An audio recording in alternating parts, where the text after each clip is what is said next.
首先介绍的呢是云南这个大薄片，是很简单的料理，但是非常搞纲啊。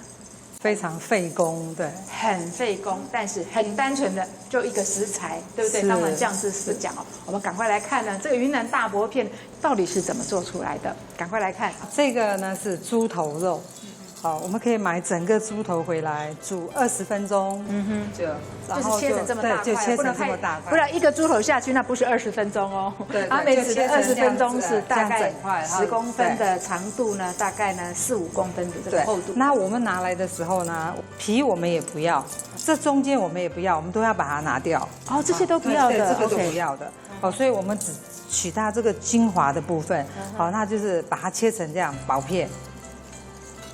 这个都已经煮熟的喽。对，这是就是说，刚刚阿美特别说，你这个放在那个就是水滚了之后呢，放下去呢焖煮20分钟，好，熟了就可以了。你不要煮过头，煮过头它会也没有那个 Q 劲的，哎，不脆。然后我刚刚看他切了一碗好的，我说天啊，怎么会这么薄啊？是用那个机器吗？我们知道很多那种机器刨片的嘛，他说不是，他说是用手工，这个刀要利一点，对。然后一定要这样往回切，哇，这个真的是很好吃，我超爱吃云南大薄片哦。阿美传来菜单的时候呢，她列出12道金牌，我呢最中意这个大薄片，因为我一直觉得呢，它应该不是我们想象中这么简单的料理。好，虽然说你盛在盘子上，它可以让你吃到口里的时候呢，冷冷的猪肉还不油。哎，这个就很神奇了。然后切到这样子的时候，我们就要把它去籽，把它洗得很干净，好，就要一直这样捏，然后就用流动的水把它洗的，它才会脆。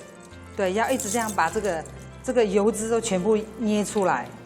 哦，所以说他现在呢，阿美在洗这个哈，你看哦，是这样子洗一盆水，然后你会发现那个水呢本来是清澈的，对不对？就会有一点那个油，然后就变得有点白白的。这个时候就又要把它换另外一个干净的水，都是冷的啊，就是冷开水，然后呢换10次，之后呢就是呈现在呢各位餐桌上啊的美味佳肴，就是的云南大薄片。那还有就是说，我们煮好的20分钟之后的这个猪头皮的部分呢，整块肉呢也是要用冷水。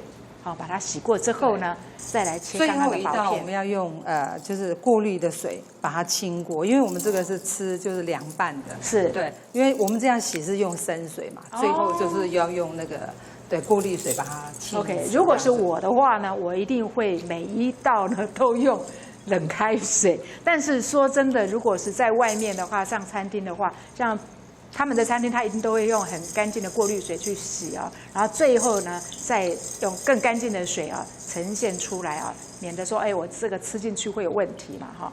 好，经过整个这个揉洗这个肉片之后呢，我们现在要开始来调呢，让大薄片呢吃起来呢，这个层次更丰富，然后会让你呢永生难忘的这个酱料啊。